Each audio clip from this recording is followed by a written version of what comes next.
The European Union and International Monetary Fund aren't the only organizations trying to protect the Eurozone from a Greek default.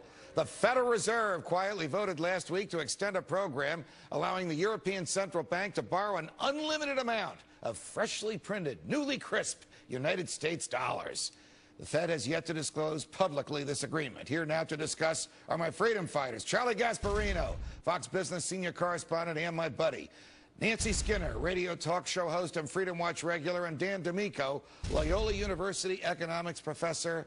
Ms. Skinner, to you first. I suppose that you see nothing wrong with the Federal Reserve conducting its own foreign policy and deciding to whom it's going to lend money and what governments it'll prop up and what governments it'll let die on the vine.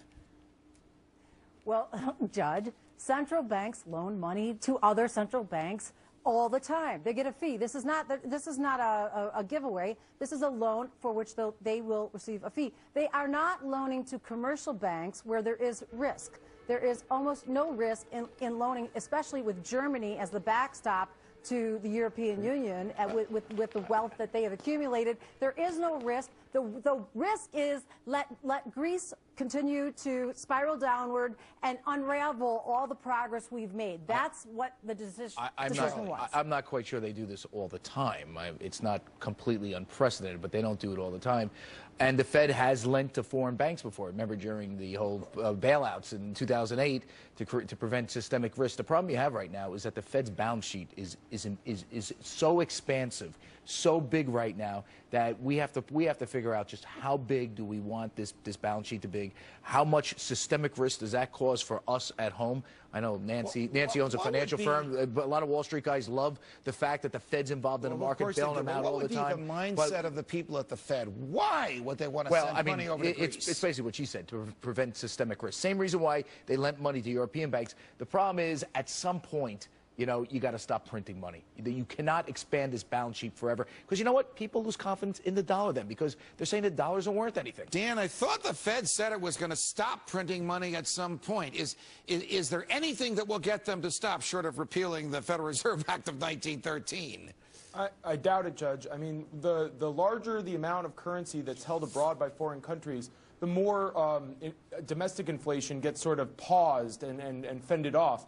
But adding more countries to the list that hold significant stocks of American currency contribute to uncertainty for domestic investors and domestic employers who don't know when inflation is going to necessarily hit. And by the way, the notion that this is just to countries and not to a specific private bank is kind of dubious because we're talking about a country that's going insolvent right Nancy, I don't want to get into the... I don't want to get there's no risk is absurd. Right. Nancy, I don't want to get into the weeds, but once the money gets to banks in Europe, there's really no way for the Fed to control what those banks will do with it and to whom they will lend it. Am I right? No, but our contract is with the central bank, and they are good on their money, and it's good that how do we know that things are. It's good that things are dollar denominated. Worthless when it floods American markets and capital goes abroad. Go ahead, Nancy. Go ahead. The fact that oil is denominated in dollar currency is good. If all of a sudden they decide that they want to go into the euro, that's going to really hurt us. We are the world's currency reserve. It speaks highly that they need to have Nancy, we are the world's currency. But we do more. Charlie, if we keep doing stuff like this, we won't be because we are devaluing that currency, and that's the problem. We are just printing way too many dollars. That's the argument, Dan D'Amico. What is the good of us being the world's currency reserve if by the use of a printing press, I know I'm speaking in allegorical terms because they don't print it anymore, they just create it digitally, we devalue not only what we're sending there, but what's in circulation here. Well, when the dollar falters on international markets and all of these countries hold massive amounts of that currency, it could start some sort of like chain reaction where lots of countries start to dump their cash assets in exchange for capital goods and assets like oil, which means higher oil prices here and price inflation on variety of consumer goods. And we're getting that kind of already. Right. We are. All right, I want to switch gears, guys. The Food and Drug Administration voted unanimously today to uphold its decision to withdraw the breast cancer drug Avastin from the market, claiming that it doesn't offer a, quote, sufficient benefit for terminally ill women. This despite a slew of evidence that proves otherwise. Now, what business is it of the government to tell us what drugs we can take, Charlie Gasparino, even if there's only a minimal amount of success? When people are desperate, shouldn't they be able to do what they think might bring them some hope rather than waiting for a bureaucrat in Washington's seal of approval? It's kind of interesting you bring this up because I'm torn on this issue. My wife's a breast cancer survivor. Obviously, I want her to be able to get access to as many drugs as she can to help her. My brother's is a physician. He's a trauma specialist at Drexel University. Probably hates the FDA.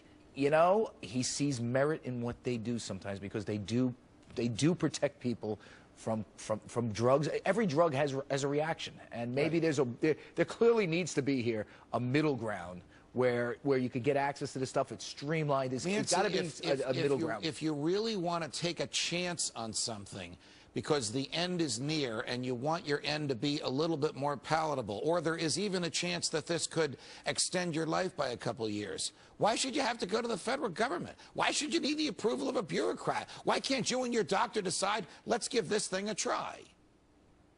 Well, you know, I agree with Charlie. Look at Zocor is in the news. Zocor is a drug that was supposed to be this miracle cholesterol drug. My own 80-year-old mother was on it for 6 years, and guess what? The muscle weakness and stuff, it happened to her. She fell over. There are always side effects, so you need neutral scientists, because otherwise you have industry scientists pushing it, and you don't know the downside. Look at fen-phen. Look at all these drugs. They really do have to be tested. I understand, and here's where I agree. I think we need more money in the FDA, that the process is too slow. We should speed this up. I don't think you're agreeing with anybody when you're saying more money in the FDA. Dan, what is it about food and drugs that we can't let the free market regulate supply and demand? Why can't I put in my body whatever my doctor and I agree is appropriate for me at a given moment in time? When the FDA releases a bad drug, at least we figure it out. We have that information. When the FDA suppresses good drugs, the costs go up and we have no idea of correcting it. Guys, remember the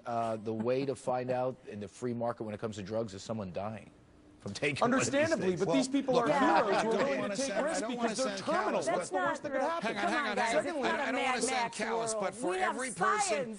But Nancy, for every person who dies, there may be thousands of people who do well. There are legal remedies for a person who takes a drug that harms them. But the bottom line is the government is taking away freedom of choice. The government is assuming custody of our bodies, and the Constitution doesn't let the government do that. The people with the best incentives to know what drugs are safe are doctors and patients, not bureaucrats in Washington. I never thought I'd hear. Why should direction wait a second, guys. I never thought I'd hear you promote the defense bar, the tort bar. You just said we have the courts to figure out. Well, the courts. Are you saying there's going to be more lawsuits? The courts do serve a purpose when Nancy's mother is injured by a drug that she didn't know was going to cause side effects.